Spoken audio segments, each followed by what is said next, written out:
ஒரு நிமிஷம் உங்க வீட்டுக்கு லீகல் அப்ரூவல் எவ்வளவு முக்கியம் தெரியுமா? அது சம்பந்தமான தகவலை நீங்க தெரிஞ்சுக்கணும்னா நம்ம சேனலை உடனே சப்ஸ்கிரைப் பண்ணி ஃபாலோ பண்ணிக்கோங்க. சொத்துக்கு தெளிவான உரிமையாளரை உறுதிப்படுத்துதல், நில ஆக்கிரமிப்புகளை தடுத்தல். நம்ம லேண்ட் விற்பனைக்கோ அல்லது ஹவுசிங் லோன் வாங்க லீகல் அப்ரூவல் ரொம்ப முக்கியமான ஒண்ணு.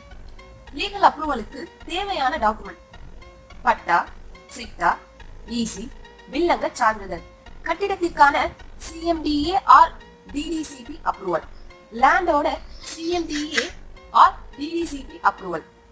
இது சம்பந்தமான தகவல்களை தெரிஞ்சுக்கணும்னா நம்ம சேனலை கண்டிப்பா மறக்காம ஃபாலோ பண்ணிக்கோங்க. தேங்க்யூ.